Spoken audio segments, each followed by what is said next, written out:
జానకమ్మకి సంతానం లేరా? ఒక కొడుకు ఉండేవాడమ్మా. అతని పేరు కృష్ణమూర్తి. జానకమ్మ కోడలి పేరు లక్ష్మి. శేషయ్య చెప్పినట్టుగా మా అమ్మా నాన్నది సొంతూరు బొబ్బర్లంక అయితే నేను పుట్టి పెరిగింది మాత్రం రామాపురంలోనా? అంటే జానకమ్మ మా నాన్నమ్మ?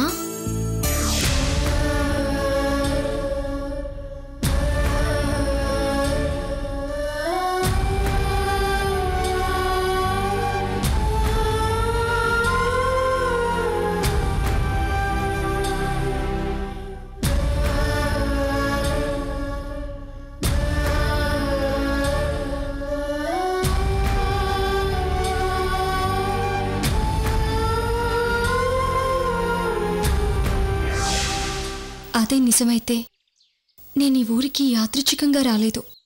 ఆ భగవంతుడే నన్నిక్కడికి పంపించాడు. నా రాక విధిలిఖితం. ఆ జానకమ్మ మా నాన్నమ్మే అయితే ఆ సీతమ్మ తల్లి బంగారు పట్టడా మాది, మా వంశీకులది.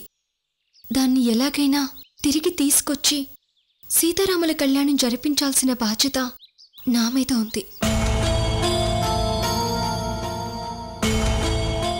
మీ సొంత ఊరు బొబ్బర్లంక నాకు అసలు తెలియదు బావా. నువ్వు కూడా ఎప్పుడు చెప్పనే లేదు. చెల్లెమ్మ అంతా చెప్పిన తర్వాత నేను చాలా ఆశ్చర్యపోయాను.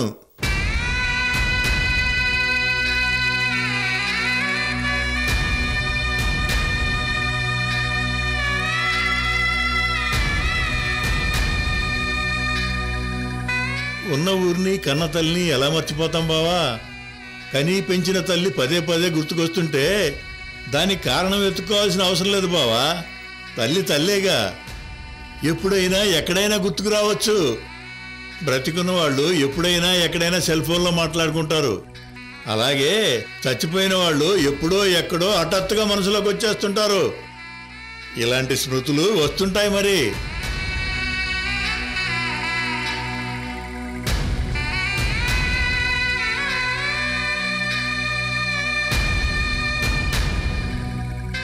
సీతమ్మ వారి పట్టణను తిరిగి తెచ్చే బాధ్యతను నేను మర్చిపోయినందుకు నాకు తగిన శాస్త్రే జరిగింది బావా.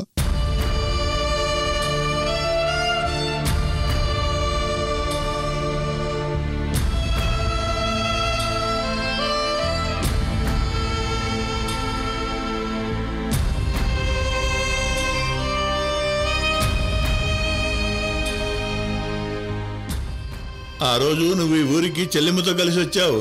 ఎక్కడి నుంచి వచ్చావు ఏంటి అని నేను అడగలేదు. నీ మాట తీరు నచ్చింది. బావా బావా అనుకున్నాం, ఆత్మబంధువులు అయిపోయాం.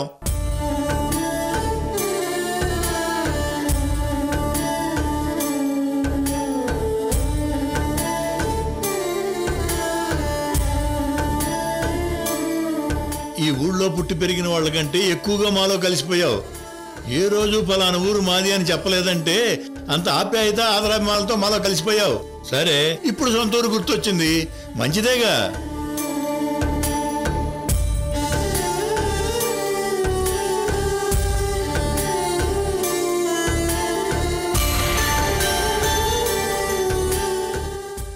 అమ్మ గుర్తుకొస్తుంది అంటారు, అమృతని చూడాలి అంటారు. ఇప్పటికిప్పుడు అంటే ఎలాగన్నయ్యా? అమృత ఎక్కడుందో ఏమో తెలీదు. అయినా పలానా చోట ఉందని తెలిసినా తన దగ్గరికి వెళ్ళలేని పరిస్థితి. ఒకవేళ అమృతని చూశారు అంటే ఇంటికి తీసుకురాందే ఊరుకోరు. అమృత మాతో కలిసుంటే ఆయనకి చావుగండం ఉందని తెలిసినా మంకు పట్టుపడతారు. ఈయనకి ఎలా నచ్చ చెప్పాలో ఏమో అర్థం కావడం లేదన్నయ్య.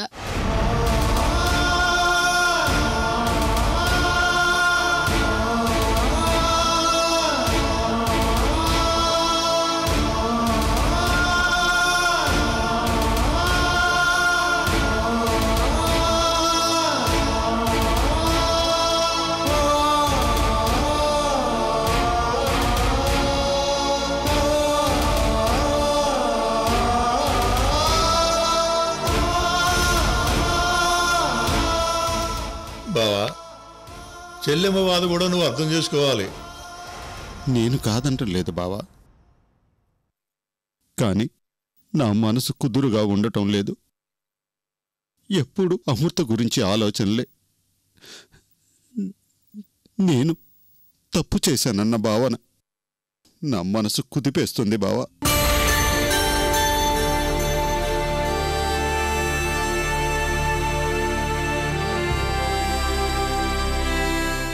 ఉత్తరం చదివాక తన కోరిక ప్రకారం ఈ ఊరు వచ్చామే కానీ నా బిడ్డ లేని ఈ ఇల్లు నాకు శ్మశానలాగా అనిపిస్తుంది. తెలియని ఒంటరితనం, అది నా కూతురు నా దగ్గర లేదు అని నాకు స్పష్టంగా తెలిసిపోతుంది బావా. బావా, అమృత మీతో కలిసి ఉండలేదు అన్నది నిజం. దాన్ని నువ్వు ఒప్పుకు తీరాలి. ఆ జాతక గండం అమృత పెళ్లితోనే పోతుంది. ఆ పెళ్ళప్పుడో పైవాడికే తెలుసు. ఇవన్నీ తెలిసిన నువ్వు ఇలా బాధపడటం, హాస్పిటల్కి వెళ్ళటం, అది చూసి చెల్లెమ్మ బాధపడటం, ఇదేం బాగాలేదు బావా. ఏదైనా మన చేతుల్లోనే ఉంది. కాబట్టి మధ్య మార్గంగా నేను ఒక ఉపాయం చెబుతాను, వింటావా?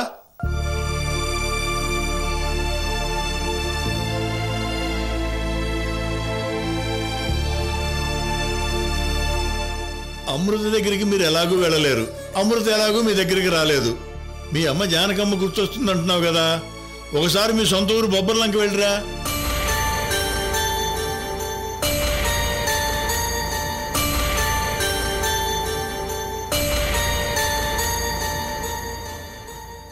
సొంత ఊరు చూసినట్టు ఉంటుంది. మీ అమ్మ జానకమ్మ జ్ఞాపకాలు నెమరు వేసుకున్నట్టు ఉంటుంది.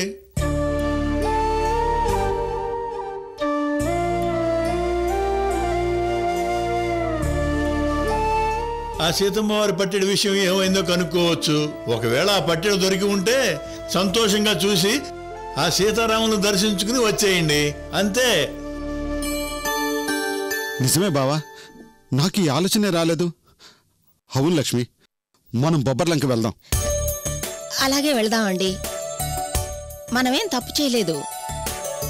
ఇన్ని సంవత్సరాల వరకు ఊరికి రాలేదేంటని కోపం ఉంటే ఉండొచ్చు, కానీ మన కుటుంబం అంటే అభిమానం, ఆప్యాయతలు ఉన్న ఊరు కదండి.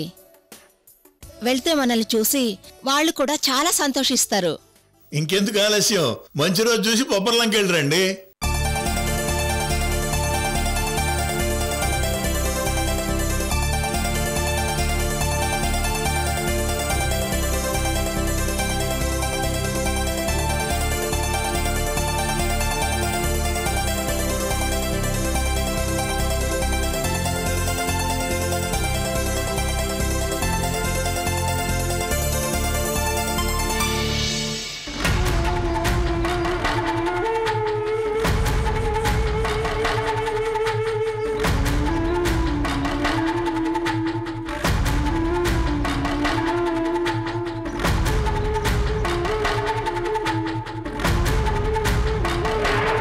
చూడు కాశీ మామయ్య, ఈ సీత మీ ప్రాణాలు కాపాడిందన్న గౌరవం మీకుంటే ఆ పట్టడి కనిపించకుండా పోవడం గురించి మీకు తెలిసింది చెప్పండి.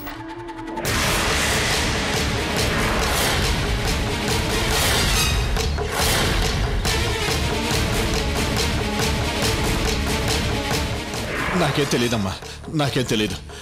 ఆ పట్టడి గురించి నాకేమీ తెలియదు. నాకేం తెలియదమ్మా, నాకేం తెలియదు. నేను పట్టడి గురించి అడిగితే టెన్షన్గా వెళ్ళిపోయాడు. ఆ తర్వాత ఇంటికెళ్తే తాళం వేసింది. 4 రోజుల నుంచి ఫోన్ ఏమో స్విచ్ ఆఫ్ అని వస్తుంది. ఏమై ఉంటుంది? పట్టడి విషయంలో కాశీ మావయ్యకి సీక్రెట్ తెలుసుంటుందా?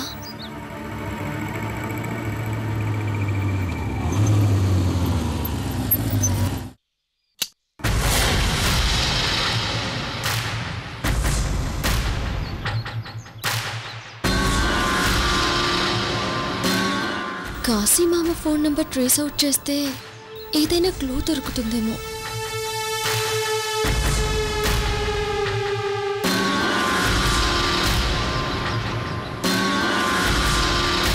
మేడం. ఎస్, నమస్తే మేడం. రండి, మీకోసమే వెయిటింగ్. మీరు అడిగిన నెంబర్ కాల్ డేటా తెచ్చాను madam. Thank you. It's okay madam, ఉంటాను.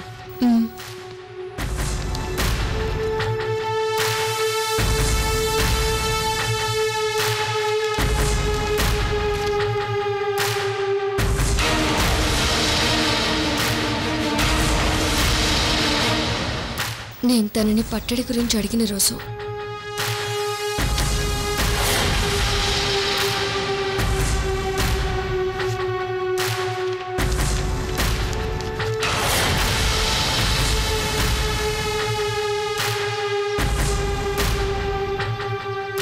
ఆ రోజు ఒకే నంబర్కి చాలాసార్లు phone చేసినట్టున్నాడు.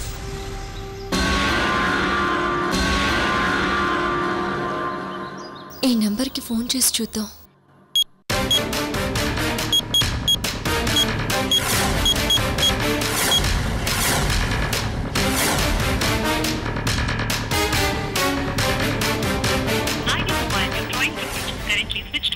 Not reachable. If you are an Idea customer, you can leave a voice SMS at just 7555.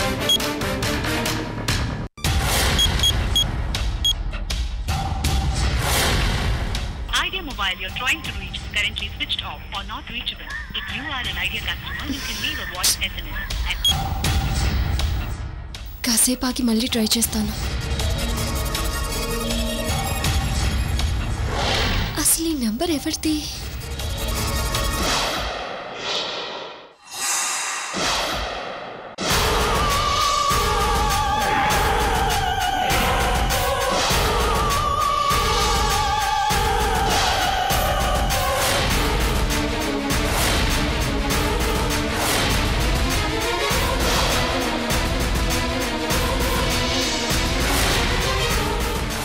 Hello, ಯಾರು? ದೇವಣ್ಣ ಏನ್ರಿ, ಚೆನ್ನಾಗಿದ್ರ?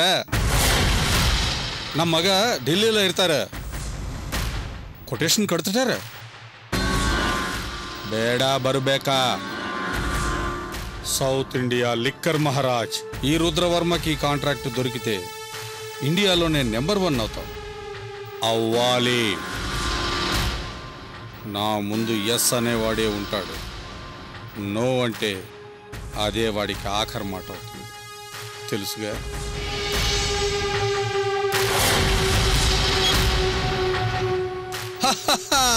కాశీ మామ, ఎలా ఉన్నావు? ఎలా ఉంది మన బొబ్బర్లంక?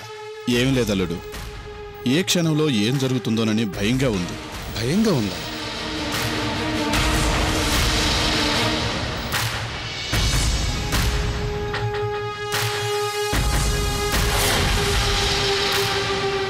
ఆ మాట చెప్పడానికి సిగ్గుగా లేదా మామ?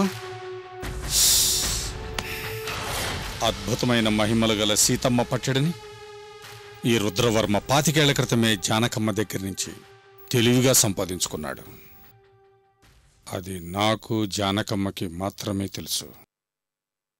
ఆ రోజు గుడి ధర్మకర్తగా ఉన్న నీకు తెలుసు.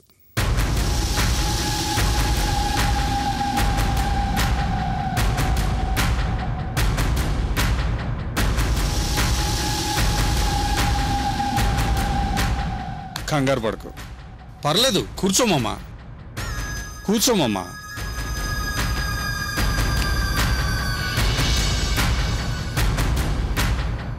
ఈ విషయం బయటికి రాకుండా ఎప్పటికప్పుడు మేనేజ్ చేయడానికి ఎన్ని డబ్బులు ఇచ్చాను? ఏలూరులో 100 ఎకరాల పొలం, నీ కొడుకులకి గవర్నమెంట్ ఉద్యోగాలు, నీ మేనల్లుడికి నా కంపెనీలో డైరెక్టర్గా పోస్టు. ఎన్ని ఇచ్చాను? ఎంత హెల్ప్ చేశాను? కానీ నువ్వేం చేశావు? ఏం చేశావు? చివరికి చేతులెత్తావు. నిజం బయటికి చెప్పే పరిస్థితి వచ్చిందల్లుడు, అందుకే నీ దగ్గరకు వచ్చాను. నువ్వే ఏదో ఒకటి చెయ్యాలి. ఇక నా వల్ల కాదు. లేకపోతే త్వరలో ఆ మహిమగల పట్టెడ నీ దగ్గర ఉందన్న విషయం అందరికీ తెలిసిపోతుంది.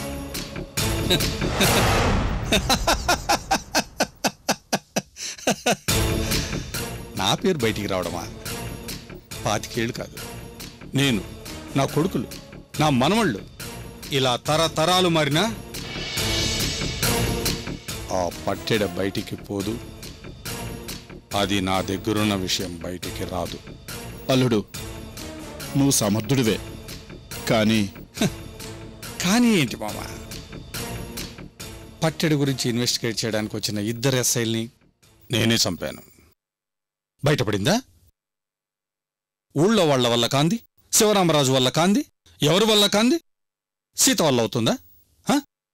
అవుతుందా?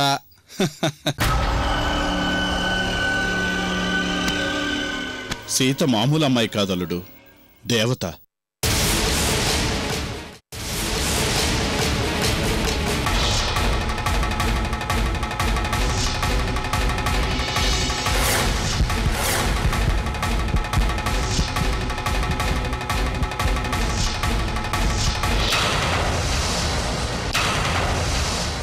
సీతారాముల కళ్యాణం చేయడానికి వచ్చిన సాక్షాత్తు సీతమ్మ తల్లి, మహర్జాతకురాలు.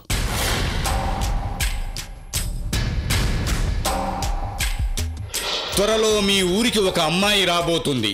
కళ్యాణ యోగం లేక బాధపడుతున్న అమ్మాయి సీతారాముల కళ్యాణం అంగరంగ వైభవంగా జరిపిస్తుంది.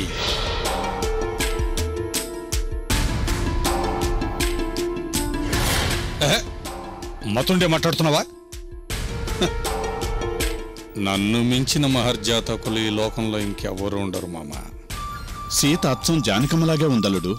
అంటే పట్టెడు కోసం జానకమ్మ మళ్ళీ పుట్టిందంటవా? మనం ఎవరి గురించి ఆలోచించి భయపడుతుంటామో వాళ్లలాగే సీత కనిపించి ఉంటుంది. అది నీ భ్రమ. ఇలాంటివి నేను నమ్మను. ఆ జానకమ్మాత్మ గుడి చుట్టూ తిరుగుతుందలుడు. అది నీ భయంలో నుంచి పుట్టిన నమ్మకం. సీతకి నా మీద అనుమానం వచ్చింది. నన్ను నిలదీసి అడిగింది. ఇంకో క్షణం నా మీద ఒత్తిడి చేసుంటే చెప్పేసేవాణ్ణి. ఎందుకంటే సీత నా ప్రాణాలు కాపాడిన దేవత. ఏమైనా చేయి దాటిపోయిందల్లుడు. సీత ఏ క్షణమైనా నీ గురించి తెలుసుకోవచ్చు. ఆ సీత పట్టెడను తీసుకెళ్లలేదల్లుడు అని ఒక్క మాట చెప్పు మామా. చెప్పలేనల్లుడు. చెప్పు మామా. ఎస్ అని చెప్పు. ఇక నేను వెళ్ళొస్తానల్లుడు. ఎస్ అని చెప్పకుండా మళ్ళీ బొబ్బర్లంక వెళ్ళలేవు మామా.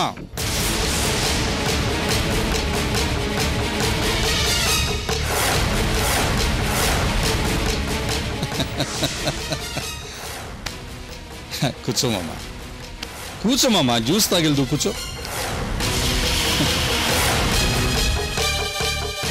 అంతా క్షేమమేనా బాబాయ్? అంతా క్షేమమేనమ్మా. జ్యూస్ తీసుకోండి.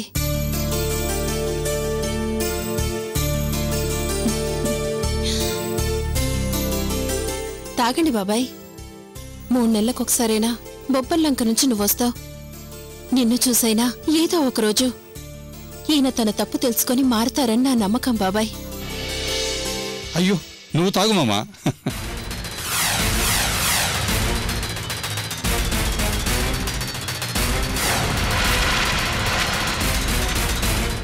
పాతికేళ్లుగా మారని వాణ్ణి ఇవాళ మారతానేంటి? వెళ్ళు, వెళ్ళు. దేనికైనా పాపం పండాలి కదా.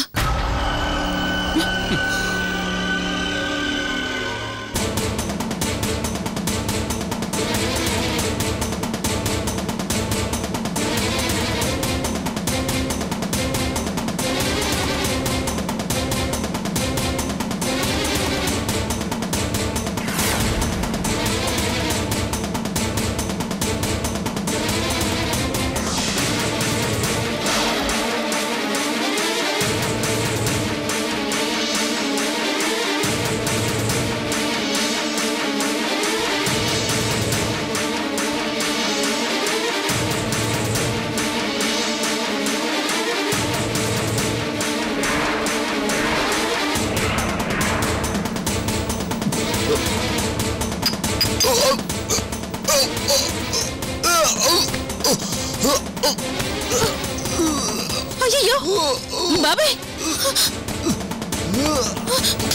బాబాయ్, బాబాయ్, బాబాయ్, ఏమైంది బాబాయ్? ఒక్కసారి మాట్లాడండి. ఏమండి, ఏమండి, బాబాయ్కి ఏమైంది? ఎందుకండి ఇలా పడిపోయారు? బాబాయ్, బాబాయ్, అయ్యో చూడండి, నెరుకొస్తుందండి. మామా, బాబాయ్, కాశీమామ, బాబాయ్, కాశీమామ, ఏమండి, హాస్పిటల్కి ఫోన్ చేయండి. ఏమండి బాబాయ్, మామా, బాబాయ్, కాశీమామ, ఏమైంది? బాబాయ్, బాబాయ్, బాబాయ్, ఏమైంది బాబాయ్? బాబాయ్, మాట్లాడండి బాబాయ్. ఏమండి, హాస్పిటల్కి ఫోన్ చేయండి. అర్జెంట్గా రమ్మనండి. ఫోన్ చేయండి.